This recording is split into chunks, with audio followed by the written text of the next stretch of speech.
श्रीमन्महागणाधिपतये नमः। सदा निम्बवृक्षस्य मूलादिवासात् सुधास्राविणं तिक्तमप्यप्रियन्तं तरुं कल्पवृक्षादिकं साधयन्तं नमामीश्वरं सद्गुरुं साईनाथं। సాయినాథ పరబ్రహ్మణే నమః, విశ్వకర్మ పరబ్రహ్మణే నమః. ప్రస్తుత కాలంలో మనకు జాతకరీత్యా ఎన్నో రకాల సమస్యలు ఉన్నప్పటికీ పరిహారాలతో మనము మంచి జీవితాన్ని పొందుతూ ఉన్నాం. కానీ ప్రస్తుత కాలంలో ఈ 2025 సంవత్సరం సెప్టెంబరు 7వ తారీఖు నాడు గ్రహణం, చంద్రగ్రహణం ఏర్పడబోతుంది. ఈ యొక్క చంద్రగ్రహణము రాహువుకి సమీపంలో ఉండడం వల్ల రాహుగ్రస్త చంద్రగ్రహణంగా దీన్ని చెప్పడం జరుగుతుంది. అదేవిధంగా ఈ యొక్క గ్రహణాన్ని సంపూర్ణ చంద్రగ్రహణంగా కూడా పరిగణించడం జరుగుతుంది. ఈ యొక్క సంపూర్ణ చంద్రగ్రహణం జరిగేటప్పుడు మనకు చంద్రుడు నిండు ఎరుపు వర్ణంలో కనబడుతూ దర్శనమిస్తాడు. కాబట్టి ఈ యొక్క గ్రహణాన్ని ఇంగ్లీష్లో బ్లడ్ మూన్ గ్రహణంగా కూడా పేర్కొనడం జరుగుతుంది. ప్రస్తుత కాలంలో మనం గ్రహణానికి సంబంధించి ఎందుకు చర్చించుకోవాలి అనే అంశాన్ని గురించి ఆలోచించినట్లయితే, మనకు జరిగిపోయిన కాలంలో గ్రహణ సమయంలో కొన్ని రకాల విపత్తులను మనం ఎదుర్కోవడం జరిగింది. అదేవిధంగా ఈ సంవత్సరం జరుగుతున్న చంద్రగ్రహణానికి సంబంధించి ఈ సంవత్సరంలో జరగబోయే విపత్తుల గురించి తెలుసుకునే అవకాశం కూడా ఉంటుంది. కాబట్టి ప్రతి ఒక్కరి జీవితంలో భగవద్ అనుగ్రహంతో ఆనందకరమైన జీవితాన్ని పొందాలి అనే ఒక సంకల్పంతో ఈ యొక్క కార్యక్రమం చేయడం జరుగుతుంది.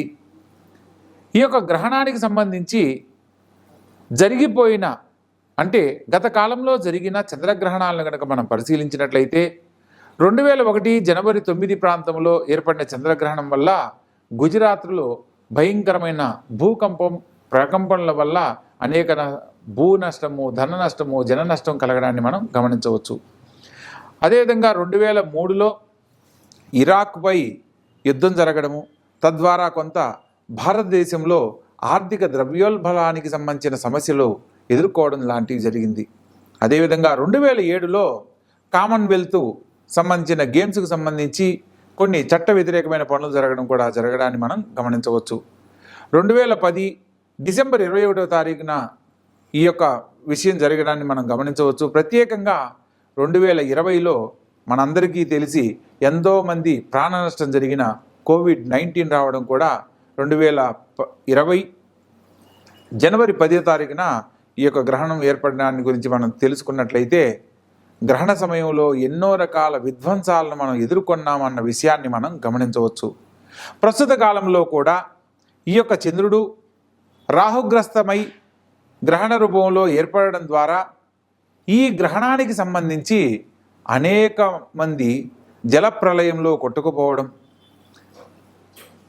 వర్షాలకు మరియు భూకంపాలకు సంబంధించిన విధ్వంసాలు ఎన్నో జరగడం లాంటివి మనం గమనించవచ్చు.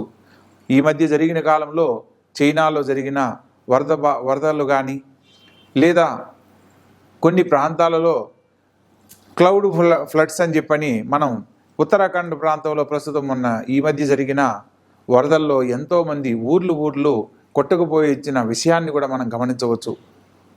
అలాగే ప్రతి ఒక్క రాసుల వారికి కూడా జాతకరీత్యా ఈ యొక్క గ్రహణ సమయంలో మనం చేసే పరిహారాల కారణంగా సమస్యలు ఎదుర్కొనకుండా భగవద్ అనుగ్రహంతో మనం పొందాలనుకున్న గొప్ప జీవితాన్ని పొందడానికి అవకాశం ఉంది. కాబట్టి ఆ విషయాలను ఒక్కొక్క రాశుల వారీగా వివరంగా తెలియజేస్తాను. తెలుసుకున్న ప్రతి ఒక్క అంశాన్ని గమనించి ఆచరించవలసిన పరిహారాలను గనక ఆచరించినట్లయితే భగవద్ అనుగ్రహంతో గొప్ప జీవితంలో స్థిరపడతారు. ముఖ్యంగా మనము ఒక్కొక్క రాశుల వారీగా మనం పరిశీలించే క్రమంలో ప్రస్తుత కాలంలో గ్రహ సంచారం గురించి కూడా తెలుసుకుందాం. మిథున రాశిలో గురుగ్రహ సంచారము, సింహరాశిలో కేతువు, రవి, బుధుల సంచారము, అదేవిధంగా కన్యా రాశిలో కుజగ్రహ సంచారము, అదేవిధంగా కుంభరాశిలో రాహువు, చంద్రుడు మరియు మీనరాశిలో శనిగ్రహ సంచారం జరుగుతున్నాయి.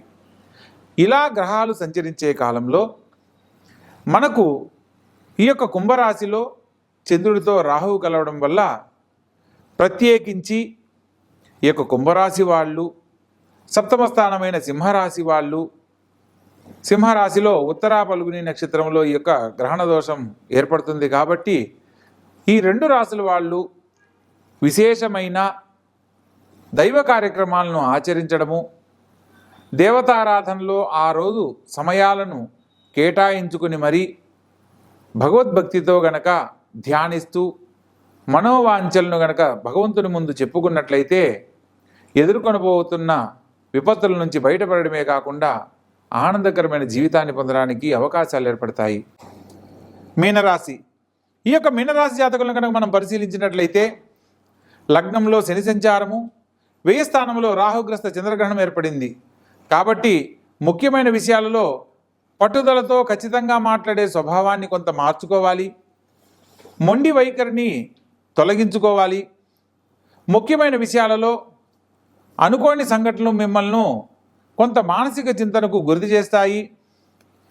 ప్రత్యేకంగా దేవతా దర్శనం చేసే ఫలితాలు, సందర్భాలు ఏర్పడతాయి. కాబట్టి ఆ సందర్భంలో తప్పకుండా దైవ దర్శనానికి సంబంధించి సమయం కేటాయించండి.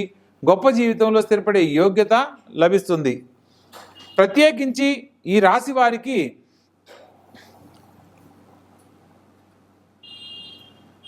అష్టమ స్థానంలో తులారాశి అయ్యి తులారాశ్యాధిపతి పంచమ స్థానంలో సంచరిస్తున్న కారణంగా స్త్రీ సంబంధమైన విషయాలలో తగు జాగ్రత్తలు పాటించాలి. ధన సంబంధమైన విషయాలలో కానీ రుణ సంబంధమైన విషయాలలో స్త్రీ మూలకంగా కొంత సమస్య ఎదుర్కొనే అవకాశం ఉంటుంది. కాబట్టి ప్రతి విషయాన్ని ఆలోచించి నిర్ణయం తీసుకొని ముందడుగు వేయాలి. దేవతారాధన, ప్రత్యేకంగా దూర ప్రాంత సందర్శనంలో కులదేవతా దర్శనాన్ని గనక చేసిన వారికి సమస్త దోషాలు తొలగిపోతాయి.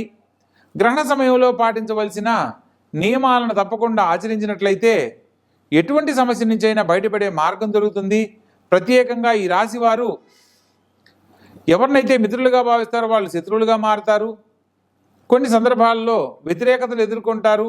మీకు సంబంధం లేని విషయాల్లో మాట్లాడడము, అనుకున్న పనులు నెరవేరకపోవడం లాంటి పరిస్థితులు ఎదురవుతాయి. కాబట్టి ప్రతి పనిలో కూడా జాగ్రత్త పడాలి. ఈ రాశి వారికి ధనానికి సంబంధించి అనుకోని నష్టం కలగడానికి కూడా అవకాశం ఉంటుంది. కాబట్టి దైవ బలాన్ని నమ్మి ఈ యొక్క చంద్రగ్రహణ సమయంలో విడుపు స్నానం పూర్తయిన తరువాత దేవతారాధనతో ఆ సమయాన్ని గడిపి ప్రత్యేకంగా దుర్గాదేవిని ఆరాధించాలి. విష్ణు సహస్రనామ పారాయణ చేసుకోవాలి. భక్తితో పేదవారికి అన్న సంతర్పణ ఏర్పాటు చేసి మధ్యాహ్న సమయంలో పెరుగన్నమును మరియు దానిమ్మ గింజలు కలిపి పెరుగన్నాన్ని కనుక నివేదన చేసినట్లయితే ఆర్థికపరమైన సమస్యలు తొలగిపోతాయి. ప్రత్యేకంగా పెరుగన్నాన్ని కనుక డొనేట్ చేసినట్లయితే సంపూర్ణమైన ఆరోగ్యం లభిస్తుంది.